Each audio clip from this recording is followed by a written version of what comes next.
American ഐക്യനാടുകളുടെ ചരിത്രത്തിലെ ഏറ്റവും പ്രധാനപ്പെട്ട ആഘോഷങ്ങളിലൊന്നായ ജൂലൈ 4 സ്വാതന്ത്ര്യദിന വാരാന്ത്യത്തെ പൂർണ്ണമായും തകിടം മറിച്ചുകൊണ്ട് കിഴക്കൻ സംസ്ഥാനങ്ങളിൽ അതികഠിനമായ ഉഷ്ണതരംഗം ആഞ്ഞടിക്കുകയാണ്. New York, Washington DC, Philadelphia, Boston തുടങ്ങിയ പ്രമുഖ നഗരങ്ങളിലെല്ലാം നൂറ്റാണ്ടുകളിലെ ഏറ്റവും ഉയർന്ന താപനിലയാണ് രേഖപ്പെടുത്തിയിരിക്കുന്നത്.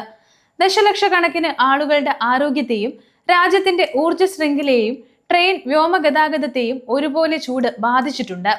ഈ പ്രതിഭാസം വെറുമൊരു വേനൽക്കാല ചൂടല്ല, മറിച്ച് മനുഷ്യൻ വരുത്തിവെച്ച കാലാവസ്ഥാ വ്യതിയാനത്തിന്റെ നേരിട്ടുള്ള പ്രതിഫലനമാണെന്ന് ശാസ്ത്രലോകം മുന്നറിയിപ്പ് നൽകുന്നു. ലോകമെമ്പാടുമുള്ള ശാസ്ത്രജ്ഞരുടെ കൂട്ടായ്മയായ വേൾഡ് വെതർ ആട്രിബ്യൂഷൻ പുറത്തുവിട്ട ഏറ്റവും പുതിയ പഠന റിപ്പോർട്ട് പ്രകാരം അന്തരീക്ഷത്തിലെ ഫോസിൽ ഇന്ധനങ്ങളുടെ അമിതമായ മലിനീകരണം ഇല്ലായിരുന്നുവെങ്കിൽ ഇത്രയും ഭീകരമായ അന്തരീക്ഷ താപനിലയും ഈർപ്പവും ഉണ്ടാകുന്നത് പ്രായോഗികത്തിൽ അസാധ്യമാകുമായിരുന്നു എന്നാണ് വ്യക്തമാക്കുന്നത്. ചൂട് വർദ്ധിക്കുന്നത് രാജ്യത്തെ വൈദ്യുതി നിയന്ത്രണത്തിലേക്ക് എത്തിച്ചേക്കാമെന്നും റിപ്പോർട്ടുകൾ പറയുന്നുണ്ട്. ഇന്നത്തെ വീഡിയോയിലൂടെ നമ്മൾ നോക്കുന്നത് US-ലെ അതിശക്തമായ ചൂടിനെ കുറിച്ചും ആരോഗ്യ വിദഗ്ധർ നൽകുന്ന മുന്നറിയിപ്പുകളെ കുറിച്ചും ചൂട് ഏതൊക്കെ മേഖലകളിൽ ദോഷകരമായി ബാധിച്ചിട്ടുണ്ടെന്നുമാണ്. അമേരിക്കയുടെ കിഴക്കൻ തീരങ്ങളിൽ വ്യാഴം വെള്ളി ദിവസങ്ങളിലായി 20-ലധികം പ്രദേശങ്ങളിലാണ് റെക്കോർഡ് താപനില രേഖപ്പെടുത്തിയിരിക്കുന്നത്, അല്ലെങ്കിൽ പഴയ റെക്കോർഡുകൾക്കൊപ്പം എത്തിയത് എന്ന് പറയാം. കടുത്ത ചൂടിന് പേരുകേട്ട തെക്കു പടിഞ്ഞാറൻ നഗരമായ ഫിനിക്സിനേക്കാൾ ഉയർന്ന താപനിലയാണ് ന്യൂയോർക്കിലും നവാർക്കിലും രേഖപ്പെടുത്തിയത്. ഇത് US-ലെ ചൂടിന്റെ തീവ്രത എത്രത്തോളം ഉണ്ടെന്ന് വ്യക്തമാക്കുന്നു. അമേരിക്കയിലെ പല പ്രമുഖ നഗരങ്ങളിലും താപനില 100 ഡിഗ്രി ഫാരൻഹീറ്റിന് മുകളിലാണ് ഉയർന്നിരിക്കുന്നത് എന്നാണ് റിപ്പോർട്ടുകൾ. ആദ്യമായി വാഷിംഗ്ടൺ DC-യിലെ കാലാവസ്ഥ എന്താണെന്ന് നോക്കാം. വെള്ളിയാഴ്ച രാജ്യതലസ്ഥാനം 102 ഡിഗ്രി ഫാരൻഹീറ്റിലേക്ക് ഉയർന്നുകൊണ്ട് 1872-ലെ 101 ഡിഗ്രി ഫാരൻഹീറ്റിന്റെ റെക്കോർഡ് തിരുത്തി കുറിച്ചു. ജൂലൈ 4 ശനിയാഴ്ചയും താപനില 102-103 ഡിഗ്രി ഫാരൻഹീറ്റിൽ തന്നെ തുടരുമെന്നാണ് പ്രവചനം. ഇത് സംഭവിക്കുകയാണെങ്കിൽ വാഷിംഗ്ടൺ DC-യുടെ ചരിത്രത്തിലെ ഏറ്റവും ചൂടേറിയ സ്വാതന്ത്ര്യ ദിനമായിരിക്കും ഇപ്പോൾ നടക്കുന്നത്.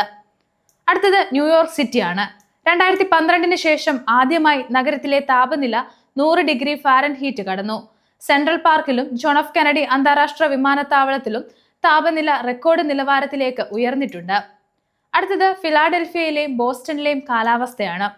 ഫിലാഡൽഫിയയിൽ താപനില 103 ഡിഗ്രി ഫാരൻഹീറ്റ് വരെ ഉയർന്നു. ബോസ്റ്റണിൽ 101 ഡിഗ്രി ഫാരൻഹീറ്റ് രേഖപ്പെടുത്തി. ഇത് നഗരത്തിന്റെ ചരിത്രത്തിൽ 100 ഡിഗ്രി കടക്കുന്ന 29ാമത്തെ തവണ മാത്രമാണ്. ഹീറ്റ് ഇൻഡെക്സും ആരോഗ്യ ഭീഷണി മുന്നറിയിപ്പുകളും എന്തൊക്കെയാണെന്ന് നോക്കാം. അന്തരീക്ഷത്തിലെ ഉയർന്ന ഹ്യൂമിഡിറ്റി കാരണം യഥാർത്ഥ താപനിലയേക്കാൾ കൂടുതൽ ചൂട് മനുഷ്യ ശരീരത്തിന് അനുഭവപ്പെടുന്ന അവസ്ഥയാണ് ഇവിടെയുള്ളത്. പല നഗരങ്ങളിലും ഹീറ്റ് ഇൻഡെക്സ് 106 മുതൽ 111 ഡിഗ്രി ഫാരൻഹീറ്റ് വരെ ഉയർന്നു. രാത്രികാലങ്ങളിലും താപനില കാര്യമായി കുറയുന്നത് ജനങ്ങൾക്ക് ആവശ്യത്തിന് വിശ്രമിക്കാനോ ശരീരത്തിന് തണുപ്പ് വീണ്ടെടുക്കാനോ കഴിയാത്ത സാഹചര്യം സൃഷ്ടിക്കുന്നു. ഇത് പ്രായമായവർ, കുട്ടികൾ, ഗർഭിണികൾ, ഔട്ട്ഡോർ തൊഴിലാളികൾ എന്നിവരുടെ ആരോഗ്യത്തെ സാരമായി ബാധിക്കുന്നുണ്ട്. നിലവിൽ 160 ദശലക്ഷത്തിലധികം ജനങ്ങളാണ് നാഷണൽ വെതർ സർവീസിന്റെ മേജർ അല്ലെങ്കിൽ എക്സ്ട്രീം ഹീറ്റ് റിസ്ക് മുന്നറിയിപ്പിന് കീഴിലുള്ളത്. ഇനി പവർ ഗ്രിഡിലെ കടുത്ത സമ്മർദ്ദവും തടസ്സങ്ങളും എന്തൊക്കെയാണെന്ന് നോക്കാം. കടുത്ത ചൂടിൽ നിന്നും രക്ഷ നേടാൻ ആളുകൾ കൂട്ടത്തോടെ എയർ കണ്ടീഷണറുകളും കൂളറുകളും ഉപയോഗിക്കാൻ തുടങ്ങിയതോടെ വൈദ്യുതിയുടെ ആവശ്യകത കുതിച്ചുയർന്നു. ഇത് നഗരങ്ങളിൽ പവർ ഗ്രിഡുകളെ വലിയ തോതിൽ ബാധിച്ചിട്ടുണ്ട്. ന്യൂയോർക്ക് നഗരത്തിൽ മാത്രം 17,000-ലധികം ഉപഭോക്താക്കൾക്ക് വൈദ്യുതി ബന്ധം പൂർണ്ണമായും നഷ്ടപ്പെട്ടു. കടുത്ത ചൂട് കാരണം ട്രെയിൻ ട്രാക്കുകൾക്ക് തകരാർ സംഭവിക്കാതിരിക്കാൻ ആംട്രാക്ക് ഉൾപ്പെടെയുള്ള റെയിൽവേ സർവീസുകൾ വേഗത കുറയ്ക്കുകയും പല ട്രെയിനുകളും റദ്ദാക്കുകയും ചെയ്തിട്ടുണ്ട്. US സ്വാതന്ത്ര്യദിന ആഘോഷങ്ങളുടെ തടസ്സവും വായു മലിനീകരണവും എന്തൊക്കെയാണെന്ന് നോക്കാം. വാഷിംഗ്ടൺ DC-യിലെ നാഷണൽ മാളിൽ നടക്കേണ്ടിയിരുന്ന പല പ്രധാന പരിപാടികളും കടുത്ത ചൂടിനെ തുടർന്ന് താൽക്കാലികമായി മാറ്റിവെക്കേണ്ടി വന്നു.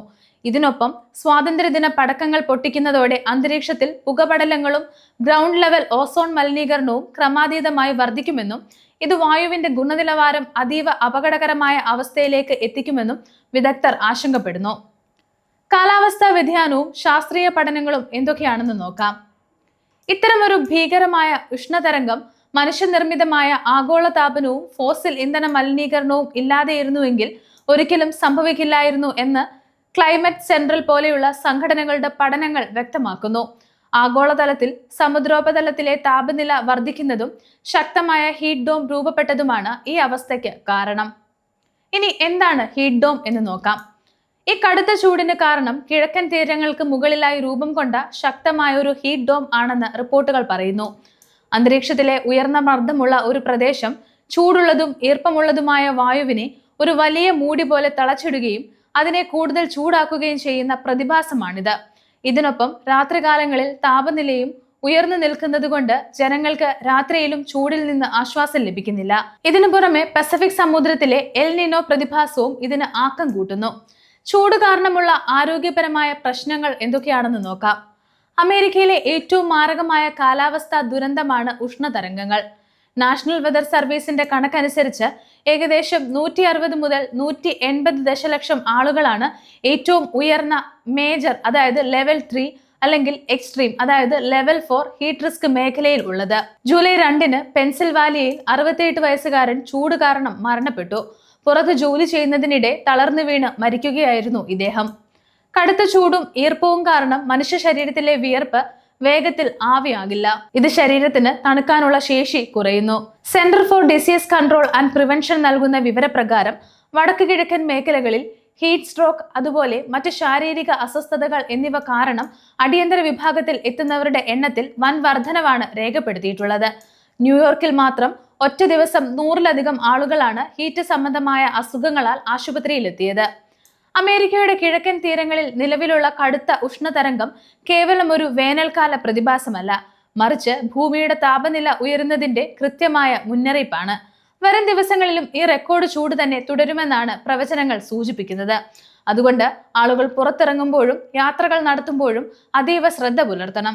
ചൂട് കൂടുന്നതിനാൽ കൃത്യമായ ഇടവേളകളിൽ വെള്ളം കുടിക്കണമെന്ന് ആരോഗ്യ വിദഗ്ധരും മുന്നറിയിപ്പ് നൽകുന്നു. എല്ലാവരും വീടുകളിൽ സുരക്ഷിതരായിരിക്കാൻ ശ്രദ്ധിക്കുക.